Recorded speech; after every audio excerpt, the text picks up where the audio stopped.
금이 비트코인보다 우월한 건 오래됐다는 거.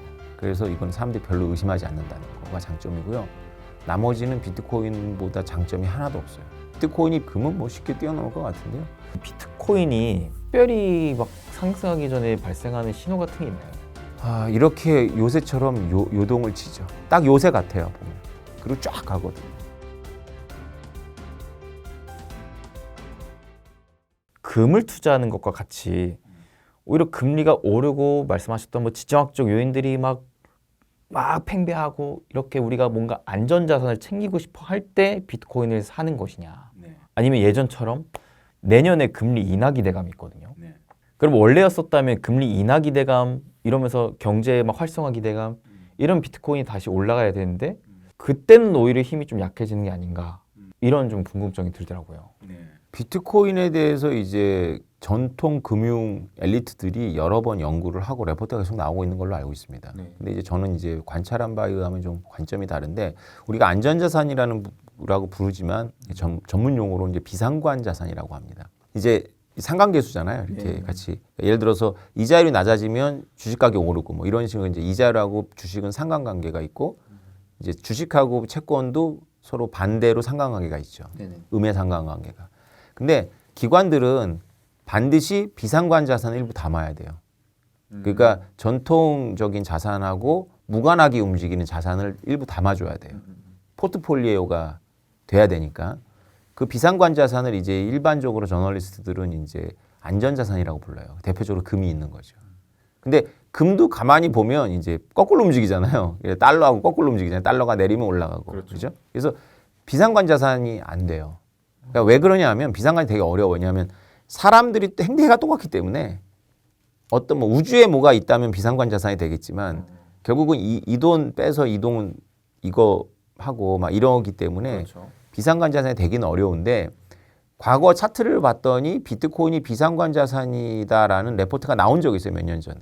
근데 여지없이 깨졌죠. 왜냐하면 2020년 봄에 코로나 때 주식 떨어질 때 비트코인 더 많이 떨어졌어요. 이제 그거에 대한 분석 보고가 뭐냐면 기관들이 좀 담았었대요, 비트코인을. 특히 이제 펀드들이 담았었는데 자기네들이 가격이 떨어지니까 자기네 실적을 조금이라도 좋게 보이기 위해서 유동성이 좋은 24시간 돌아가는 유동성이 좋은 비트코인을 버리고 그 돈으로 주식을 좀 이렇게 손실을 만회해야 되니까 그런 식으로 주식이 떨어지면 비트코인이 더 빨리 떨어졌죠.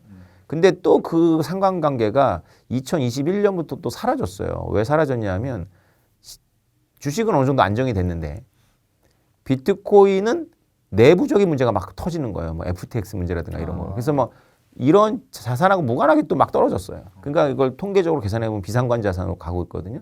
지금은 또 다른 이유로 또 올라가고 있어요. 금하고 같이. 그래서 비트코인은 일부 담게 돼요. 왜냐하면 비트코인은 반감기도 있고, 그러니까 우리가 전통적인 거시경제 조작이라고 하는데 환율이나 이자율 조작에 따라서 움직이는 주식하고 채권하고는 패턴이 확실히 달라요.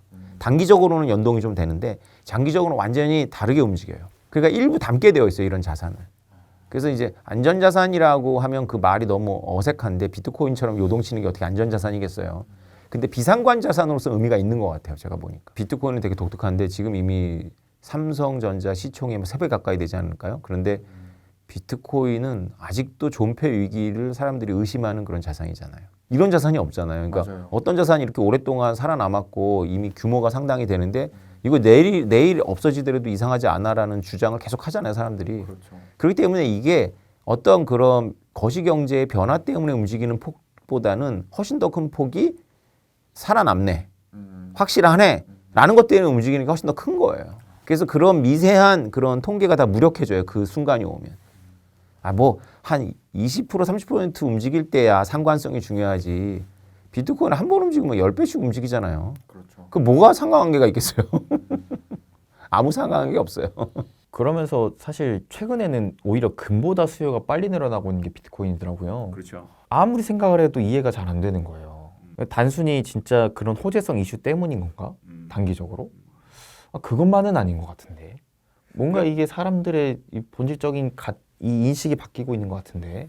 그 사람들이 액세서리로 쓰는 금의 수요는 확실히 따로 있어요. 그런데 이제 금괴금, 은행들이나 이제 기업들이 안전자산으로 보관하려고 하는 이제 금괴금하고 비트코인을 비교해 보면 비트코인이 압도적으로 우월합니다. 금이 비트코인보다 우월한 건 이제 액세서리 금 말고요. 금괴금을 얘기하는 겁니다. 비트코인보다 우월한 건 오래됐다는 거. 그래서 이건 사람들이 별로 의심하지 않는다는 거가 장점이고요. 나머지는 비트코인보다 장점이 하나도 없어요. 일단 금은 옮기는데 비용이 너무 많이 들어가요. 금 같은 거 그냥 못 옮깁니다.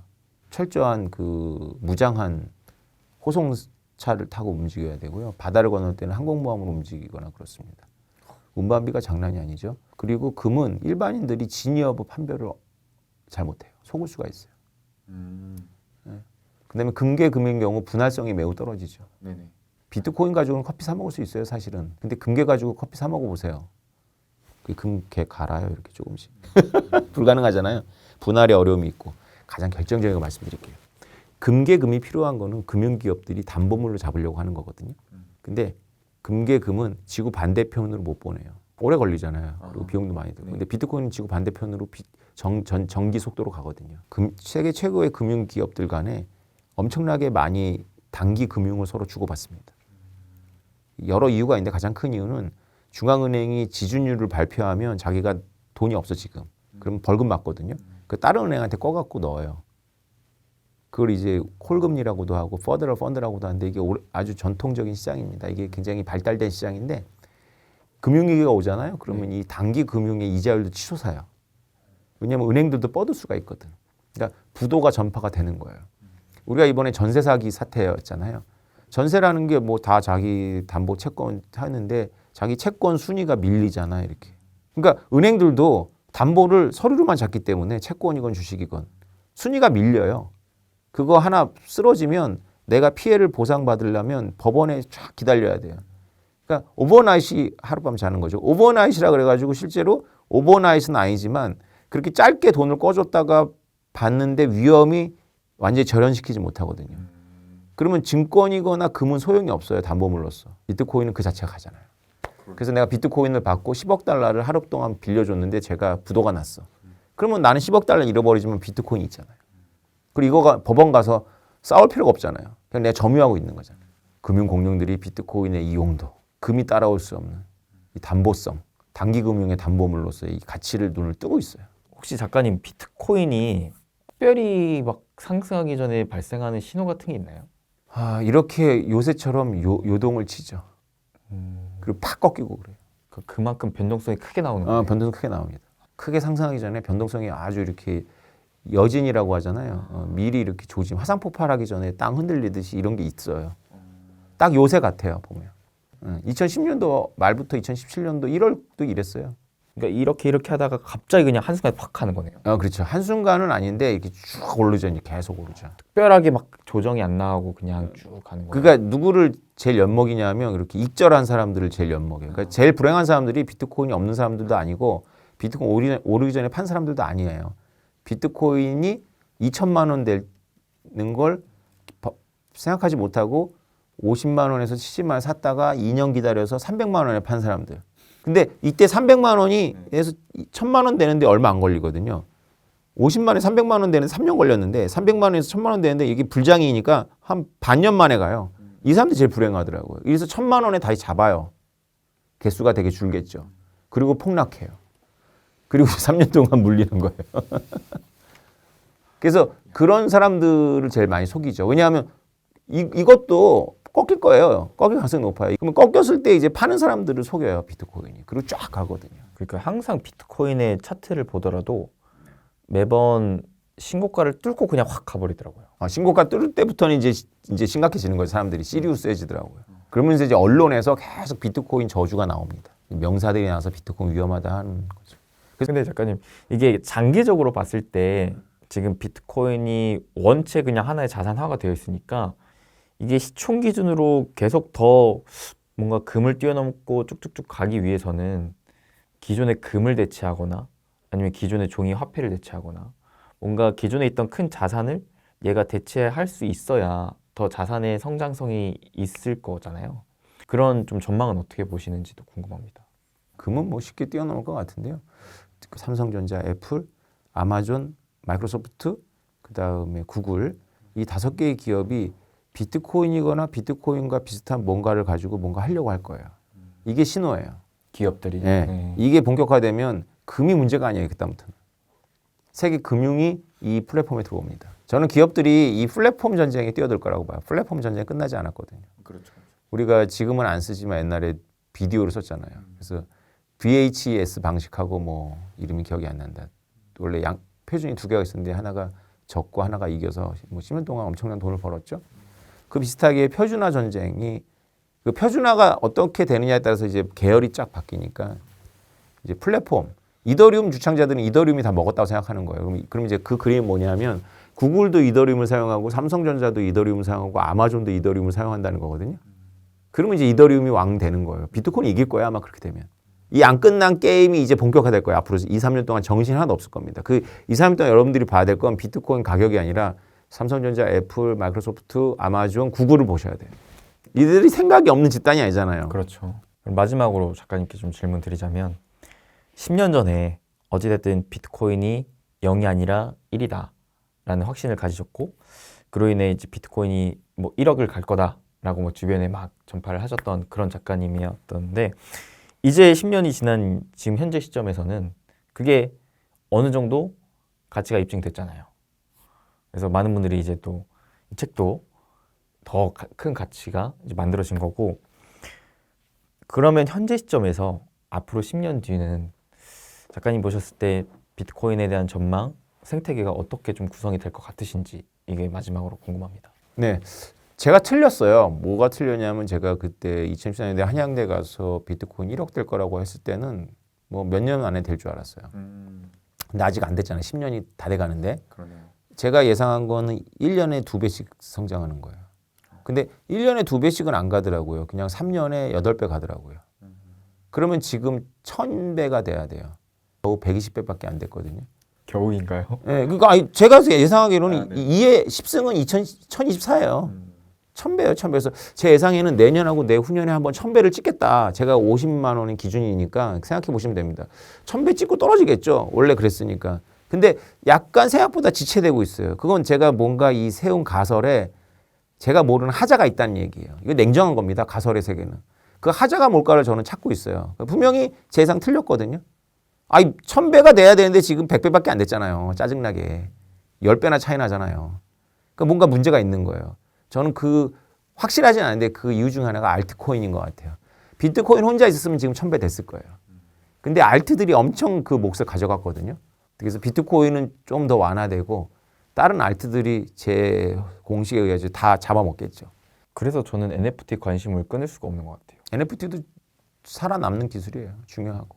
또 NFT가 워낙 커뮤니티를 만들려고 하는 또 집단지성의 그런 가치가 있다 보니까 확실히 더 이 비트코인에 대한 생태계를 이해할수록 그쪽도 눈이 가더라고요. 제가 그 유전자 회사의 부사장으로 그 스카우트 되면서 제가 선언했죠. 2018년도에 셀럽의 유전자로 NFT 만들면 그 당시엔 NFT라는 용어를 안 썼어요. 근데 셀럽들 NFT 뭐 사인이고 이건데 그거 사실 블록체인에 들어가는지도 않아요. 뻥이에요. 근데 유전자 들어가거든. 그래서 생각해 보세요. 그 코비 브라이언트 유전자가 지금 구하려면 구할 수 있겠어요? 코비 브라이언트 유전자 코드를 넣은 NFT 코인이 10만 개밖에 없어. 개당 얼마 될 것 같으세요? 아니면 BTS 정국이 유전자가 들어가 있는 코인 10만 개야. 개당 얼마 될 것 같아요? 그 유전자 NFT를 갖고 있으면 그 소녀 팬이나 아미들이 자기도 유전자 검사해. 왜냐면 정국이 오빠랑 자기랑 유전적 거리라는 게 있거든. 거리가 나오거든요. 그럼 다른 팬, 너는 거리가 100이냐? 나는 10이다. 이러면서. 유전자 검사하면 내한 데리탄하고 나오고 거리도 나오고 강감찬 장군하고 나오도 거리도 나와요. 근데 강감찬 장군의 유전자가 있어야 되지. 뭐 이런 거거든요. 유전자가. 유전자 NFT 아주 유명하죠. 왜냐면 사람이 죽으면 유전자를 구할 수 있는 가능성이 이렇게 떨어져요. 우리 엄마 아빠 돌아가시면 유전자 구할 것 같아요? 못 구해요. 근데 유상철 사모님도 만나서 설득하려고. 유상철 감독 돌아가셨어요. 2002년 멤버였는데 아시죠? 2002년 멤버인 돌아가시잖아요. 감독님. 근데 유전자를 보관하고 있질 않더라고요. 모자를 썼대는데 모자들이 또 아들이 막 썼어. 근데 머리카락만 있어가지고 추출이 좀 어려워요. 손톱이나 이렇게 혈액이 있어야지, 혈액이. 그 죽은 셀럽들 유전자를 가지고 NFT화 시킨다? 그럼 유전자 NFT는 뭐에 쓰느냐? 그게 중요한 질문이어야 되죠. 재미로? 아니에요. 입문은 그렇게 하는 거고요. 신원인증. 저기 월드코인은 신원인증 홍채로 하잖아요. 유전자도 좋은 신원인증이에요. 유전자가 지문이나 홍채나 이런 것보다 우월하지 않은 신원 인증 방식인데 딱 하나 우월해요. 딱 하나가 뭐냐면 제가 이걸로 이제 사람 설득했던 건데 지문이나 홍채는 나하고 내 아들의 유사성이 없어요. 근데 유전자는 딱 2분의 1이거든요. 그래서 내가 비트코인 갖고 있다 죽었어.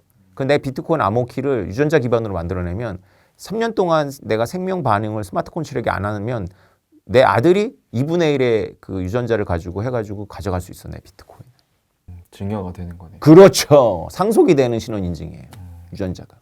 거기까지 가려면 이제 기술적인 돌파가 여러 개가 있어야 되지만 가능성이 있다 이거지. 그거는 깨달은 사람들은 다 생각이 비슷해요.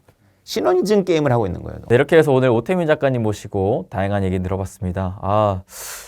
저로서도 생각이 굉장히 깊어지는 시간이었고 더 늦지 않게 승부수를 한번 던져봐야 되나? 라고 하는, 하지만 저조차도 또 확신이 없으면 행동을 안 하는 사람이기 때문에 조금만 더 나름대로 생각 정리하고 공부하고 또 승부수를 던질지 말지 한번 결정을 내려봐야 되겠습니다. 네, 여러분들 스스로도 이번 영상이 여러분들 인생에 한 차례 또 승부를 던질까 말까에 대한 고민을 해볼 수 있었던 시간이 되길 바라면서 여러분들 응원하면서 함께 인사드리겠습니다.